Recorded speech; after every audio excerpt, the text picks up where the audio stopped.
You're listening to Ken Hudnall. This is the Ken Hudnall Show. Coming to you from our studios right here in exciting El Paso, Texas.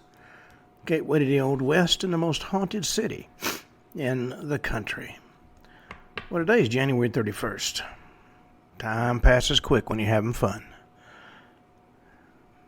31st day of the year. 334 days remain to the year's over with. National holidays and observances. It is National Hot Chocolate Day, National Fun at Work Day, Eat Brussels Sprouts Day, count me out of that one, and a National Zebra Day. Remember Occam's razor, if you hear hoofbeats, think horses, not zebras. It's also Inspire Your Heart with Art Day, Scotch Tape Day, National Backward Day, which I think was probably developed in honor of Congress, Brandy Alexander Day, National Gorilla Suit Day, National Preschool Health and Fitness Day, National Big Wig Day, Hell's Freezing Over Day, Appreciate Your Social Security Check Day, Nauru Independence Day. It's celebrated with festivals and cultural events that mark the day it became a sovereign nation. It's officially known as the Republic of Nauru, also known as Pleasant Island, a small island country in Micronesia. That's a subregion of Oceania in the Central Pacific. Third smallest country in the world by area, and the second smallest by population. Today is a national holiday. It celebrates the island's independence from colonial rule. Family Mediation Week. National School Choice Week. And my favorite, the Cordova Iceworm Festival. Famous people born in the state: Justin Timberlake, Portia de Rossi, and Jackie Robinson. January 31st is part of January, also part of Dry January, and Manuary, where you embrace your inner lumberjack.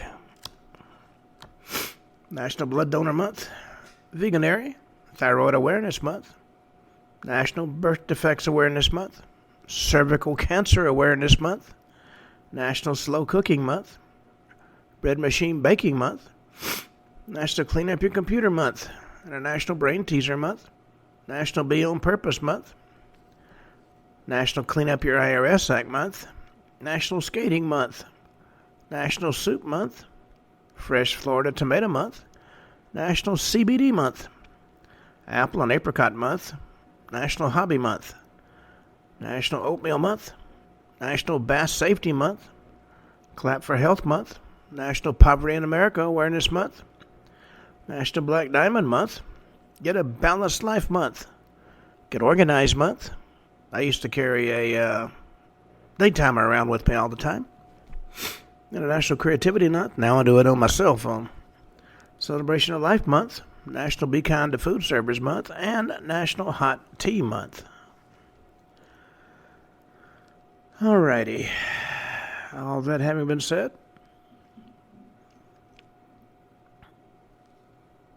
on this date, in the year 314, Pope Sylvester I is consecrated.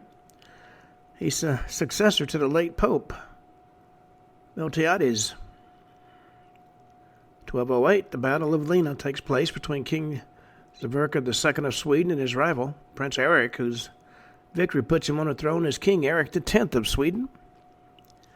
1266, the Mudahar of Mercia, who had rebelled against the Crown of Castile during the Mudahar Revolt of 1264, surrendered the city to James I of Aragon after a siege that lasted a month.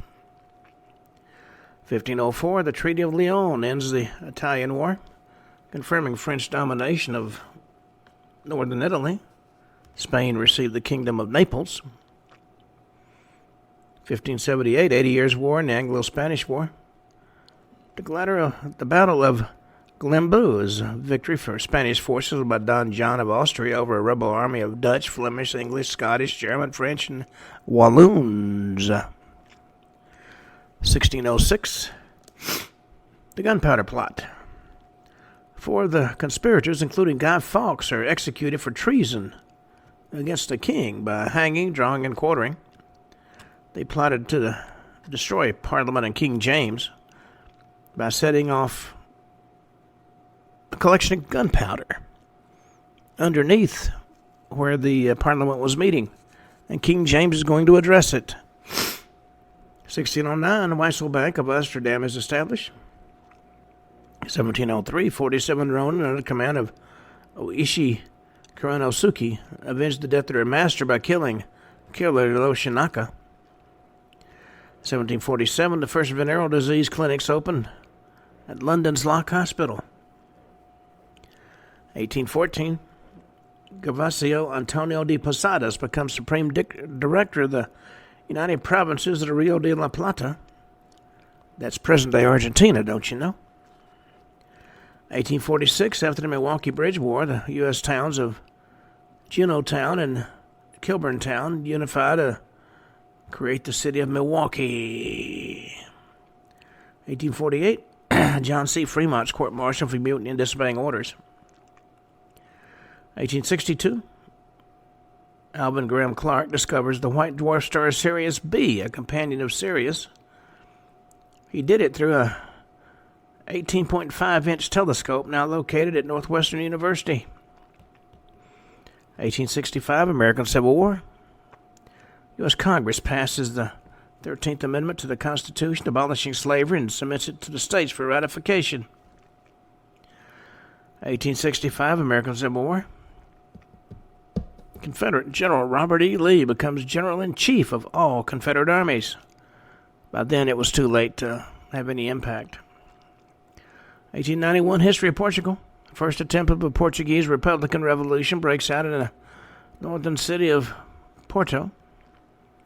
1900, Datu Muhammad Saleh is killed in Kampung Tibo Tambunan, ending the Mat Salla Rebellion.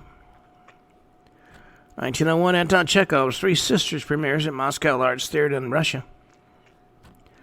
1915, World War I. Germany is the first to make large-scale use of poison gas in warfare in the Battle of Bolimov against Russia. 1917, World War I. Kaiser Wilhelm II orders the resumption of unrestricted submarine warfare. I just got a news break. Trump will place tariffs on Mexico, China, and Canada on Saturday. That is according to the White House.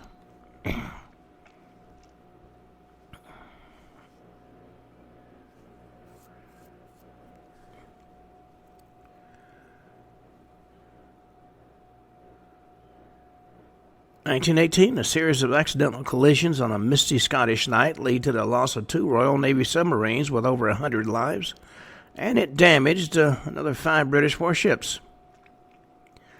1918, Finnish Civil War.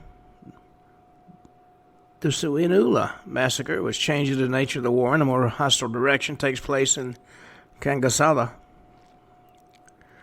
1919, the Battle of George Square takes place in Glasgow, Scotland, during a campaign for shorter working hours. There was a violent confrontation between the city of Glasgow police and striking workers. This battle, also known as Bloody Friday or Black Friday, took place Friday, January 31st, 1919, shortly after the end of the First World War.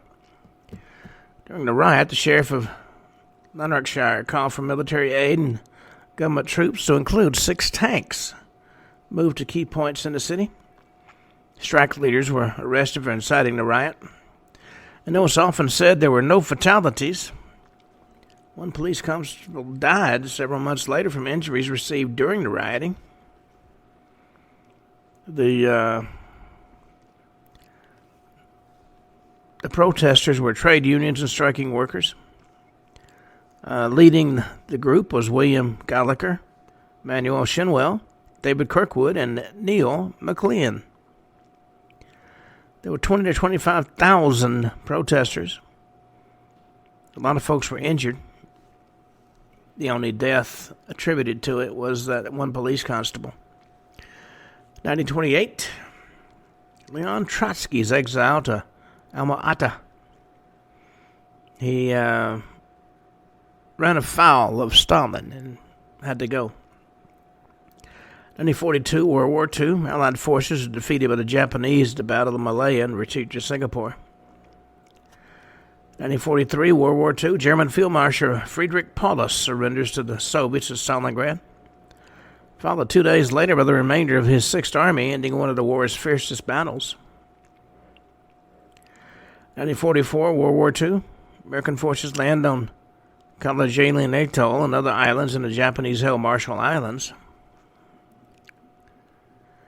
1944, World War II. During the Anzio campaign, the 1st Ranger Battalion, also known as Darby's Rangers, is destroyed by enemy lines in a heavily outnumbered encounter at the Battle of Cisterna in Italy. 1945, U.S. Army Private Eddie Slovik is executed for desertion.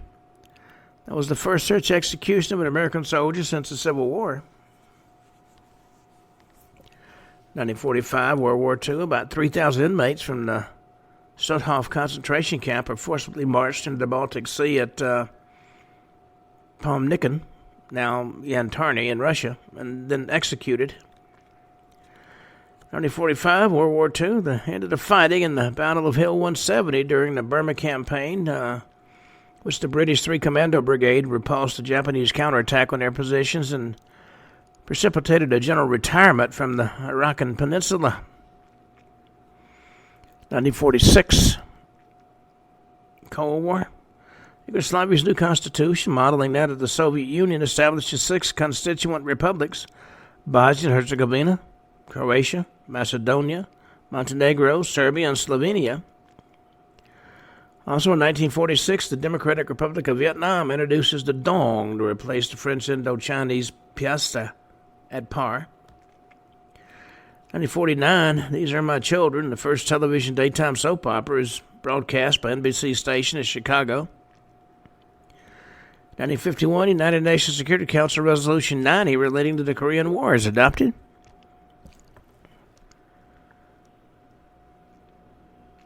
1953, a North Sea flood causes over 1,800 deaths in the Netherlands and over 300 in the UK.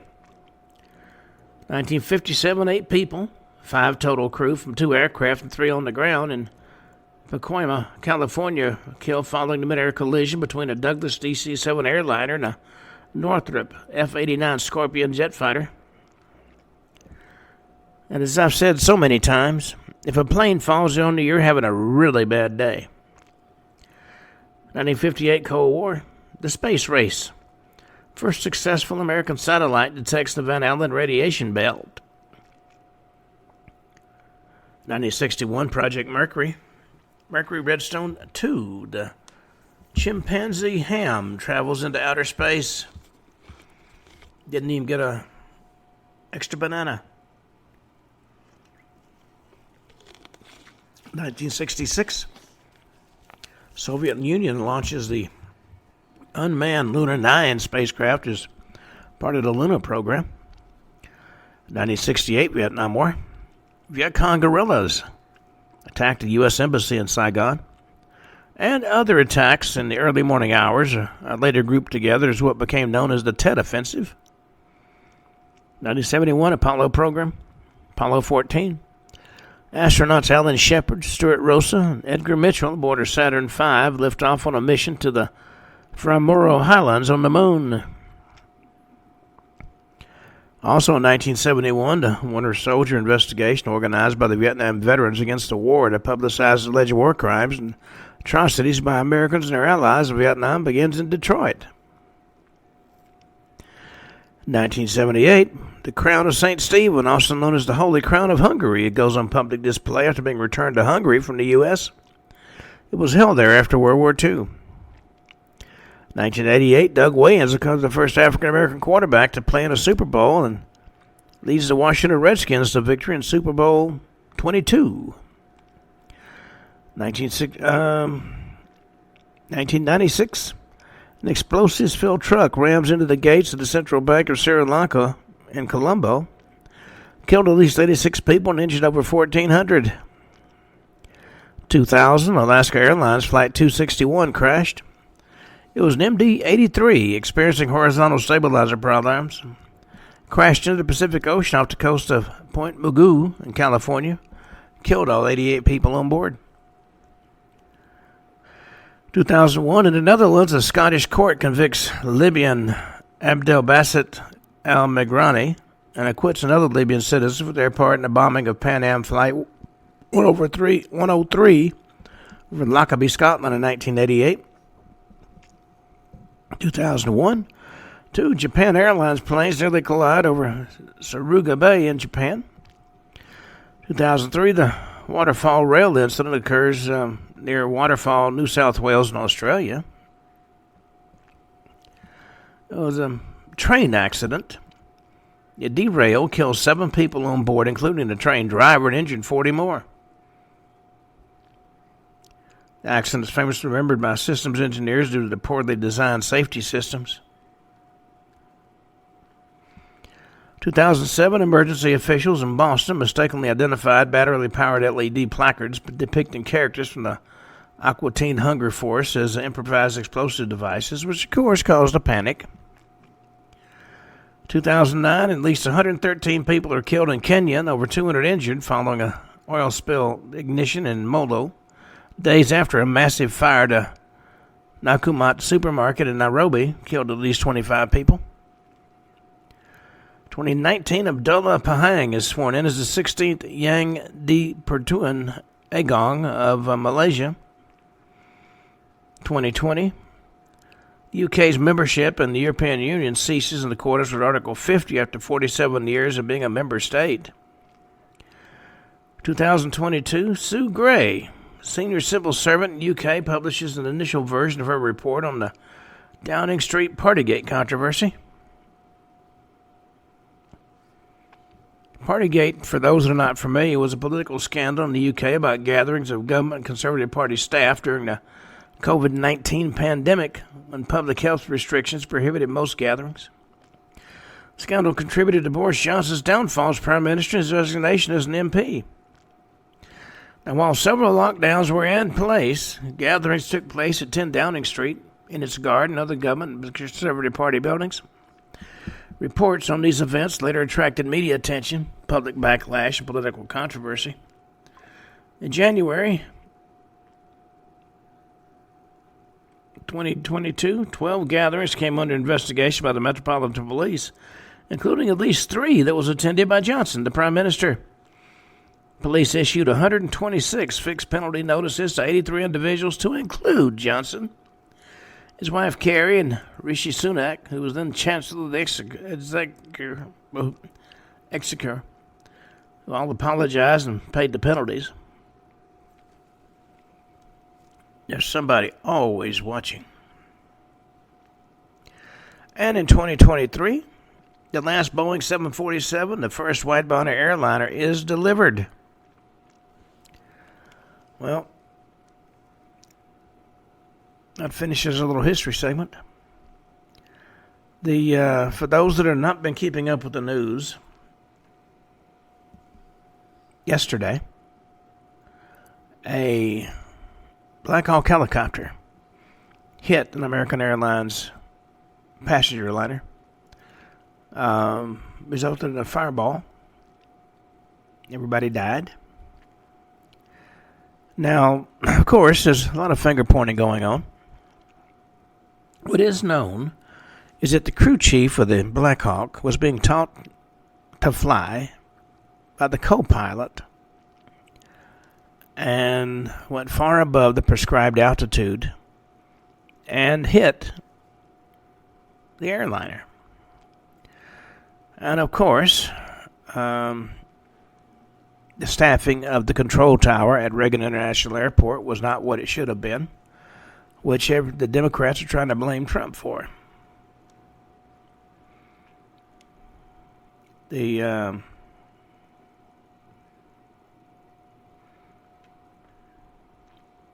Trump has taken a lot of actions that has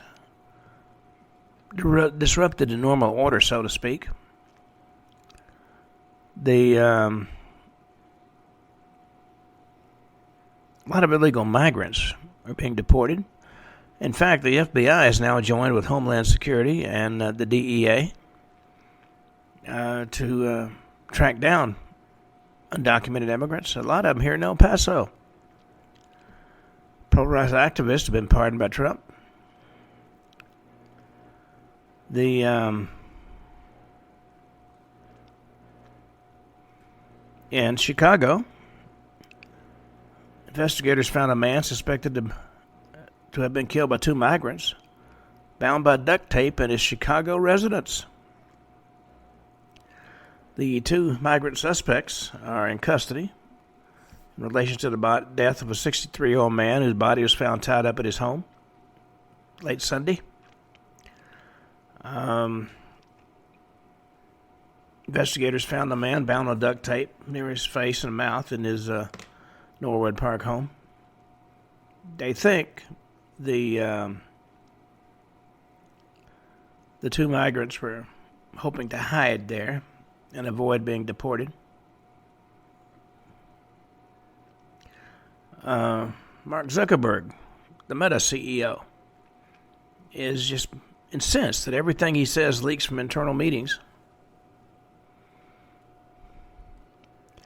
A Christian teacher who was fired over opposing the school's trans policy has celebrated Trump's order targeting gender ideology in schools. He's signed an executive order saying there are two genders. He signed an executive order defunding K-12 schools that promote racial gender ideology and critical race theory.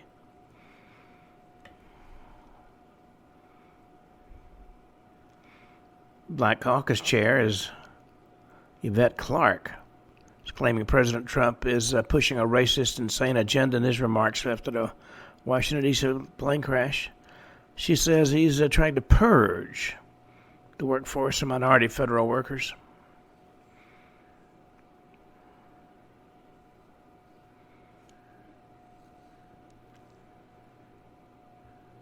The DNC held a leadership meeting where climate activists repeatedly disrupted the meeting, screaming such things as we're facing a climate emergency.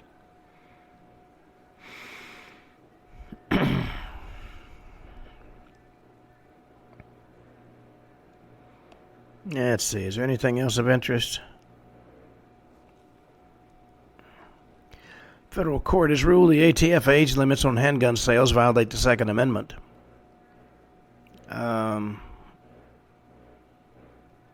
They were trying to hold the position that you had to be at least 21 to buy a gun. The Fifth Circuit said, nope.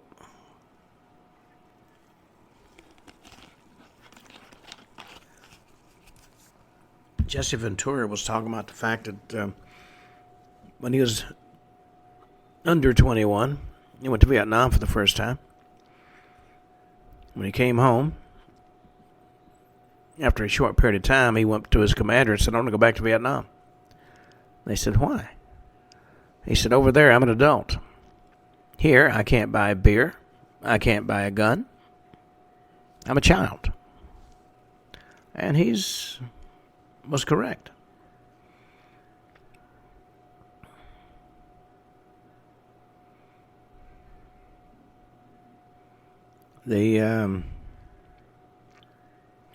President Trump has issued an unexpected ultimatum to the senior FBI ranks, many of whom were involved in the unprovoked attacks on him, that they can quit or be fired.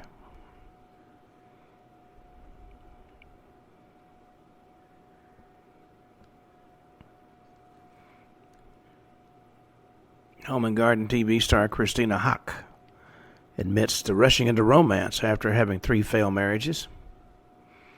She just went through a contentious divorce with her third husband, Josh Hall. She's gotten together with Tarek El Moussa, her first husband, and his wife, Heather, to film a new reality show called The Flip Off. We'll see how that works out. The first American hostages is going to be released from Gaza, according to Hamas.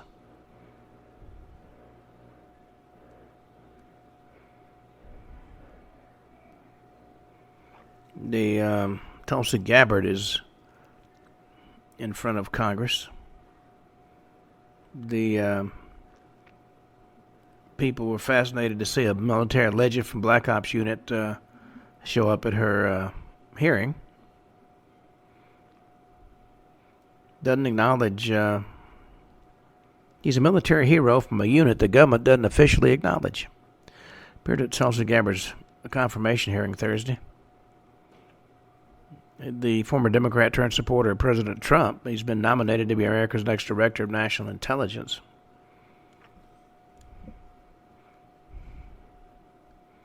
One thing that has happened is a lot of the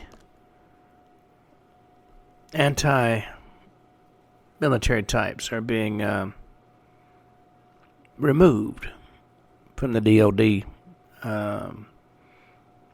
involvement. Jeffries, a Democrat, has trumpeted to the world that Democrats should be prepared to fight the Trump agenda. Trump has signed a memo lifting Biden's last-minute collective bargaining agreements. Biden tried to do everything possible to disrupt as he went out the door. And in fact, one of the things that I found interesting was the discussion about the pardon he gave to Fauci. Well, once you take a pardon, you can't use the Fifth Amendment anymore. If you're asked questions, you have to answer. So if you admit being involved in a conspiracy, so be it. Okay, that's a little news segment at the moment. You know, we've talked about a lot of topics. One thing I found interesting, and it actually came up in a discussion I heard about some of Trump's orders, there's quite a number of secret societies running around, even in the government. So we're going to talk about some secret societies that you may or may not have heard of. We start out talking about the Knights Templar. They've been hailed as warrior monks, but they became so wealthy as an organization that Philip the Fair, the King of France, became aware that wealth. During one of the many revolts that took place in Paris, he sought shelter with the Templars. He saw their treasure room, and he wanted it. But the Templars answered only to the Pope. So he went to the Pope and said, we can split the money. And the Pope said no. So according to legend, he had the Pope killed and replaced him with his own man. And his selected Pope branded the Knights Templars heretics. In fact, Jacques de Molay, the last head of the Templars, was burned at the stake.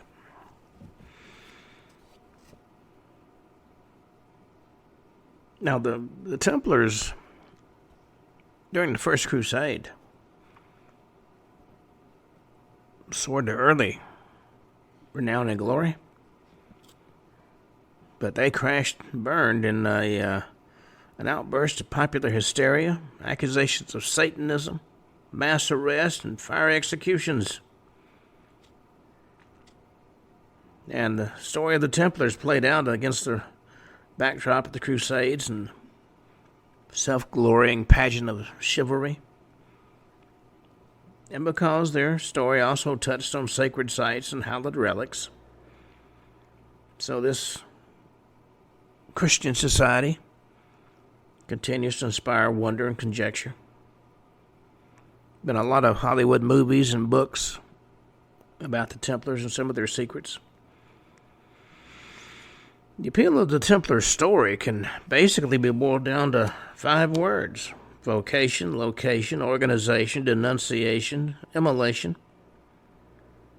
They were granted papal dispensation that allowed them to grow into a wealthy organization that crossed national boundaries. Their headquarters is on the Temple Mount in Jerusalem, maybe the single most sacred site on the planet, and location of King Solomon's celebrated temple.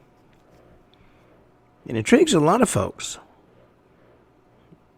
especially the Freemasons, who are said to study the knowledge of the ancients and the financial innovations they created to organize and administer their transnational empire, which stretched from the Holy Land throughout Europe. Made them probably one of the first multinational corporations.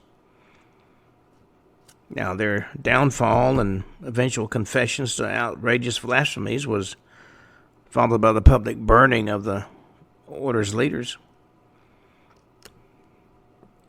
If their story ended in tragedy, it certainly began in piety and sacrifice and the blessings of a saint.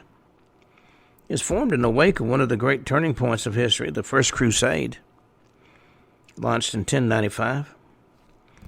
In this clash of civilizations, Christian Europeans, animated by religious fervor and the appeals of charismatic preachers, staged a massive multi-year effort to repel the growing power of Islam. The crusade began with the appeal of the Byzantine Empire for help in its battle against militant Seljuk Turks who were threatening to overwhelm Constantinople. Remember, Constantinople had been the Eastern Roman Empire. But the crusade developed a secondary goal. Whose appeal came to outweigh the first one. They wanted to win back control of the sacred Christian sites in the Holy Land, especially the city of Jerusalem. They wanted to take it away from the Muslims who had controlled it for more than 400 years. And the First Crusade actually succeeded. Following 4 years of restless exertion and maneuvering, it ended in an unlikely victory for the Europeans on July 15, 1099. On that date, a multinational army of 12,000 foot soldiers, led by some 1,200 knights on horseback, breached the fortress surrounding the city of Jerusalem. Sadly, the triumphant Christian warriors disgraced themselves by slaughtering the residents of the city. That blemish has forever tainted their victory. So the Europeans went on to establish the Kingdom of Jerusalem as a centerpiece of their foothold in the Muslim Middle East. 3 smaller kingdoms were formed as a beachhead on the Mediterranean and a corridor into Jerusalem for pilgrims.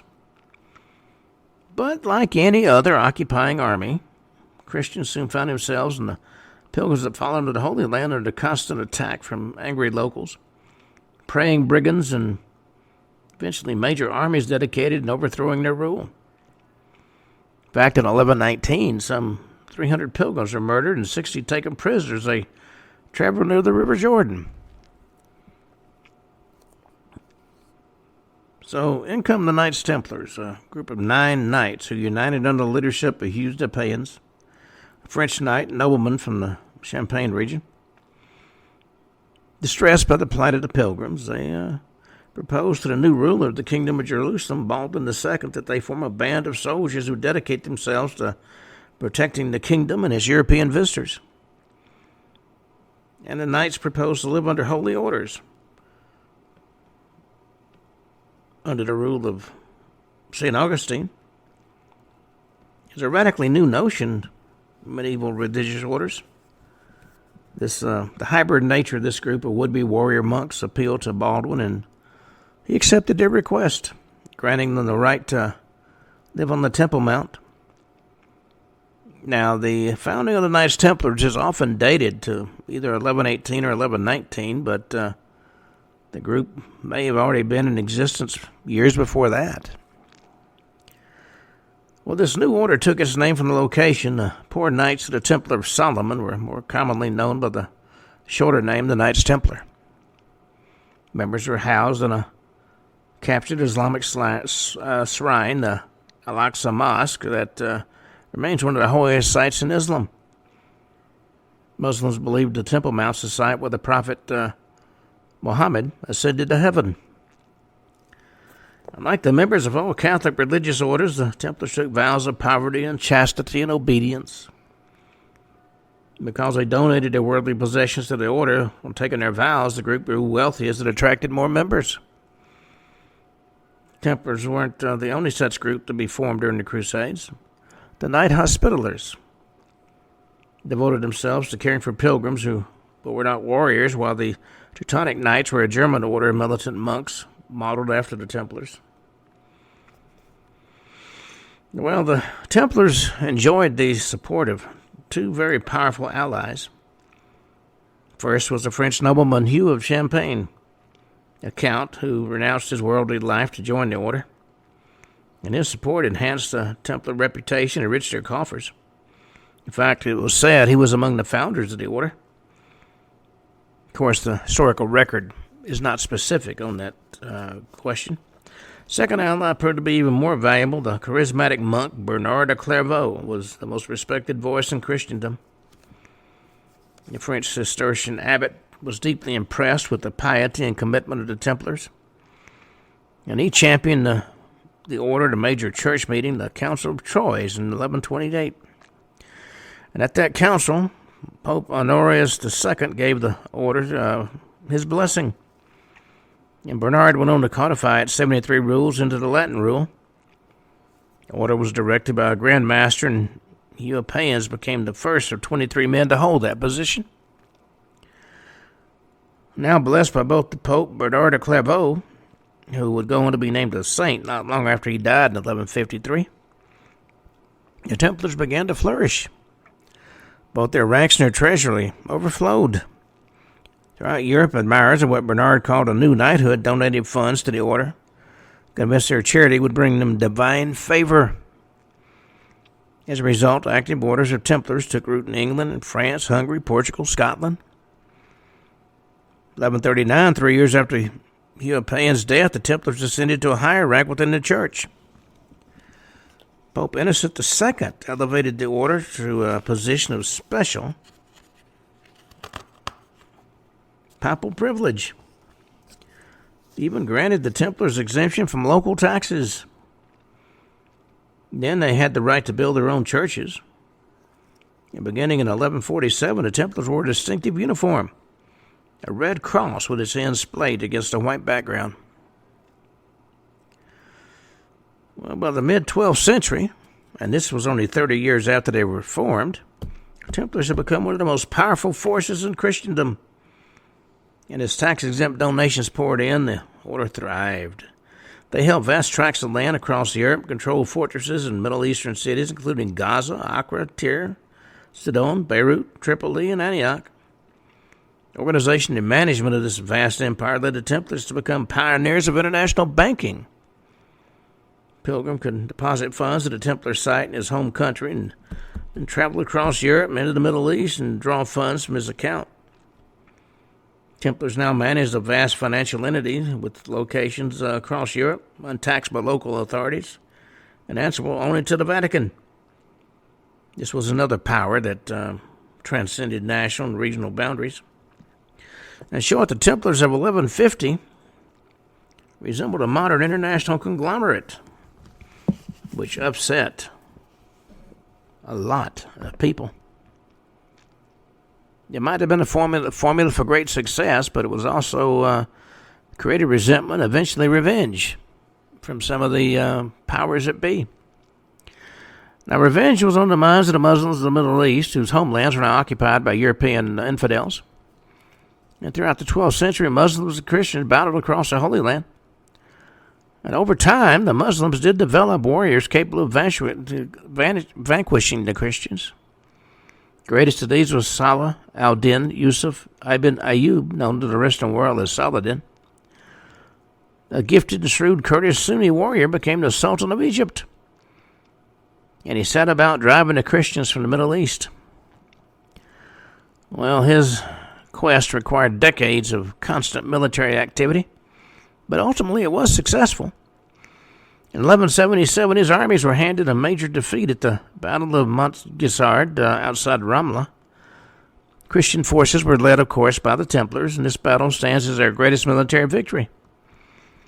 But it was only a momentary setback for Saladin, who gradually won back fortress after fortress and city after city from the Christians. And he handed the Templars a demoralizing defeat in 1179 at a massive fortress they were building at Jacob's Ford on the Jordan River. In a few years, Saladin won his greatest prize. His forces conquered most of the kingdom of Jerusalem and went on to lay siege to the holy city. October 2nd, 1187, his armies took control of Jerusalem 88 years after it was captured in the First Crusade. And in stark contrast to the slaughter that accompanied that Christian victory, Saladin presided over a peaceful transfer of power, won the enduring respect of his Christian foes. Well, his victories not only tipped the balance of power in the Holy Land, they also signaled the first step in the decline of the Templars. A third crusade, led by King Richard I, also known as Richard the Lionheart, of England, came close to capturing Jerusalem but failed. A series of later, increasingly futile crusades exhausted the treasures of Europe and dampened the spiritual ardor of once it animated the cause.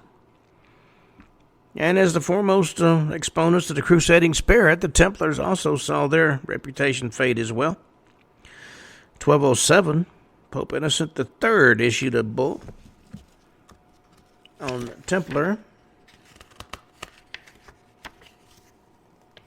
pride that accused the order of abusing its special position within the church. Throughout the 13th century, the Templars fought a holding action to protect their footholds in the Middle East and their reputation in Europe. Eventually, though, their once vast empire along the Mediterranean coast was reduced to a single fortress in Acre. That's in today's Israel, don't you know? But in 1291, that stronghold was overrun by a powerful new set of foes from Asia Minor, the Mamluks. On the night of May 25th, Templar commander Theobald Godin fled the fortress in a boat filled with treasure. And his flight is the starting point for Raymond Curry's popular 2007 thriller, The Last Templar. Well, the Templars still clung to their fortress on the island of Cyprus, but in restless Europe, they found themselves under attack from a new foe. In France, which was the European stronghold of Templar power, they were now regarded as scorn and envy by the King Philip IV, or Philip the Fair as he was known. He and his predecessors often turned to the Templar treasure for loans to buttress their reign. Philip's campaign against the Templars began with his management of the selection of his hand-picked French favorite, Bertrand de Got, as Pope Clement V in 1305. That victory ushered in a long period of French domination of the papacy. There are many stories that Philip may have been involved in the death of his predecessor. Certainly that would fit in with Philip's plans, as it were. Well, now that he had an alliance with the Pope, Philip moved against the Templars with brutal dispatch. On October 13th, 1307, some 5,000 French Templars were arrested, including Grand Master Jacques de Molay. And soon, the Christian world was rocked with sensational allegations. The Templars, who were supposedly servants of Christ, were guilty of blasphemy and sacrilege. Their secret initiation rites, according to Philip, included trampling and spitting on the cross and defying the divinity of Christ. In fact, it was even charged the Templars worshipped a false god, a devil's head that was called Baphomet. Under severe torture, de Molay and other Templars confessed to these crimes, and once freed, of course, they recanted their confessions. Most historians are confident the Templars were innocent. This thesis was reinforced when scholar Barbara Frail found a document known as the Parchment of Chinon in 2001 in the Vatican Secret Archives. It had been misfiled. This document indicates that Pope Clement V secretly absolved the Templars of the false charges against them.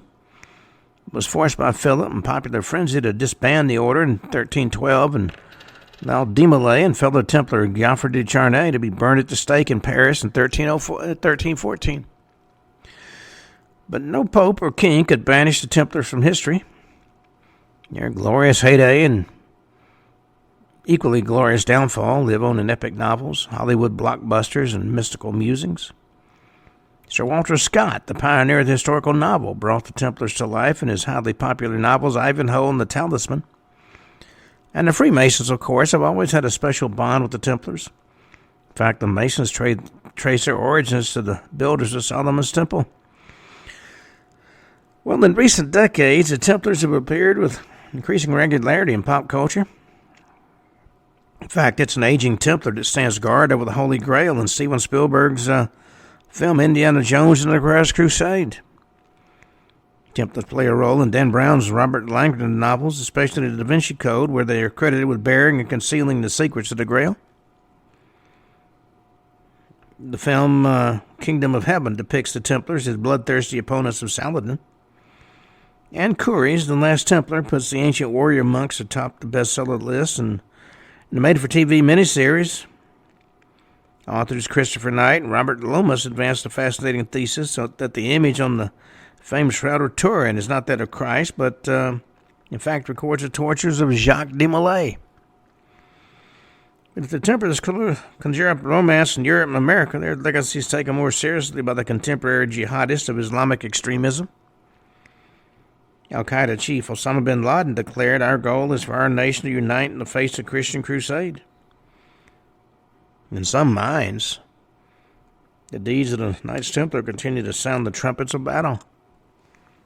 Now, you have to keep in mind that many of the stories about the Templars are made out of whole cloth. You know, the Templars had a lot of possessions befitting their hybrid role as soldiers and monks. Their holdings included both churches and fortresses. We're going to cover a few of the strongholds of the Templars, where their influence can still be experienced today. About Temple Church in London, modeled after Jerusalem's Church of the Holy Sepulchre. This was the Templars' headquarters in England. The round nave at the rear of the structure dates from 1185, while the chancel that dates to 1240. Then there's Temple Mount in Jerusalem. This site's sacred to 3 different religions. This is where King Solomon's temple stood and gave the order its name. Templars' first headquarters were in the Al-Aqsa Mosque, one of Islam's most sacred sites. And the base of the mount's the remaining western wall of the temple, where observant Jews still go to pray. Then there's Colossi Castle in Limassol in Cyprus. After Muslims regained control of Jerusalem, Europeans were gradually driven into a series of strongholds, including this particular castle, which is built about 1210 by the Knights Hospitallers. Lower walls date to that time, but the tower that you'll see at Colossi Castle was built in 1454.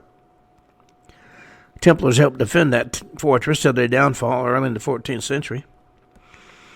Then there's the Convento de Cristo in Tomar, Portugal.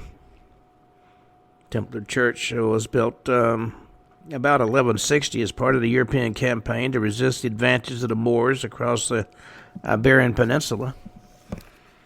See, what Philip didn't care about was the Templars was the last bastion of defense against Islamic incursion. You know, from the Knights Templar, we go to I guess you could say a related order. We're going to talk about history's master builders, the Freemasons. You know, if you go into the Encyclopedia Britannica with the word Freemason, an unusual, though not entirely unexpected result pops up. You see the entry for scapegoats. Now, this highly secretive organization once courted George Washington, Benjamin Franklin, Wolfgang Amadeus Mozart among its ranks. Been a favorite target for conspiracy theorists since the early 18th century, when Masonic lodges first began to spread across the country. Well, across Europe, rather. But in recent decades in the U.S., Masonry has lost its magic. So when best-selling novelist Dan Brown took aim at the Masons' cult-like reputation in his thriller, The Lost Symbol, he actually did him a favor. His account of the group's supposed stranglehold in the U.S. political scene was, many say, fanciful. Brown's depiction of Masonry handed the society a president that hadn't enjoyed in years. It got publicity. Well, Brown's books feature Harvard symbologist Robert Langdon. And he was in this one as well. The novel left readers wanting to know the real skinny on the famed secret society. Who are the Masons? Where'd they come from? Why do they serve so often as scapegoats? And frankly, what's the truth about the role they played on the world stage in the 21st century? Well, truth be known, in many ways, Freemasonry is history's secret, typical secret society. Here are all the trappings that characterize the form. Membership is secret, private handshakes, secret words distinguish initiates from pretenders. Members ascend in the group via a series of ever more exclusive steps. And the lore and the legend of the ancient world play a strong role in the culture of the lodge, whose rites and rituals have remained unchanged for centuries. Small wonder people are prepared to believe just about anything about these mysterious groups, except, it seems, the unvarnished truth. Now, Freemasons like to trace their origins to the great mathematicians, architects, and engineers of the classical and biblical world, Euclid, Archimedes, and King Solomon, but if they share a sympathy of purpose with these ancient builders, there are no clear historical links between modern Masonry and these particularly imposing figures. The origins of Freemasons are more recent, if still centuries old. They can be traced to the network of builders and architects and other craftsmen who created the Gothic cathedrals of the Middle Ages. The distinguishing characteristics of Freemasonry is the first term of the group's portmanteau title. The original Freemasons were a trade guild composed of freemen, proudly distinguished from medieval serfs who were bound by oaths of fealty to local nobles.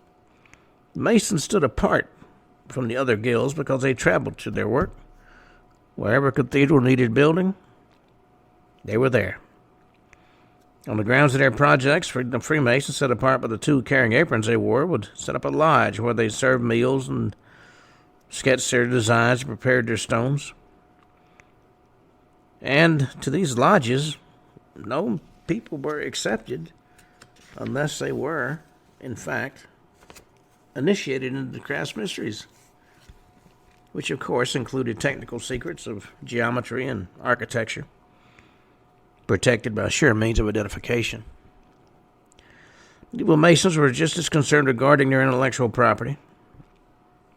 This is the mathematical know-how that transformed heavy stones into lofty cathedrals, as are today's high-tech software companies. The secrecy has always been a hallmark of Freemasonry. It arose from practical necessity and caution rather than a desire to cultivate an aura of mystery. Some master Masons kept codes of what modern managers would call the best practices. One such 64-page chronicle from Britain, which invokes the name of Euclid, has been identified as the earliest Masonic written document to have survived. Many historians date this Regius poem, also known as the Halliwell manuscript, about 1390 A.D., but some estimates dated as early as 1450. Believed to have been written by a Roman Catholic priest charged with working closely with Masons on construction projects. Well, analytical and productive economically and politically independent and untethered by local nobles, Freemasons composed a unique echelon in the medieval world. These minds and hands for hire stood out as sharp-eyed realists, practical men who joined the worshippers in the cathedrals they erected, but also venerated the universal truths of science. Over time, their society became one of the great engines of the Age of Enlightenment, advocating for the individual rather than authority, for progress rather than tradition, for reason rather than faith. Well, as Europe emerged from the Middle Ages, the appeal of these ancient guilds grew. Outsiders, including many nobles, began to seek admission to their ranks. By 1620, there were accepted Masons as well as more traditional practicing Freemasons in England. Bit by bit, the new members predominated in the old guild, facilitating Masonry's growth and cementing its appeal to those in high places and those eager to join. From the beginning, Masons have been strivers and networkers, and they've been described by many as Dale Carnegie and shirt protectors. With a transforming step that converted the ancient guild of builders into a wide-ranging society that embraced men of achievement in every field came early in the 18th century. 1717, England's four main Masonic lodges united to form the Grand Lodge of England. In 6 years, this powerful new central body had created a written constitution. Its writer, James Anderson, avoided the raging religious tensions of the day by stating Masons must simply demonstrate their devotion to a supreme being, with no further specifications required. Anderson's term for this vague supernatural entity, the great architect of the universe, forges a perfect amalgam of religion and science. The Masonic deity is God, the architect, and the builder. And on that note, we come to the end of today's show. I'll be talking a little bit more about the Masons in our next show, but that's on Monday because today is Friday. So until Monday, this is Ken Hudnall for the Ken Hudnall Show saying have a truly great weekend.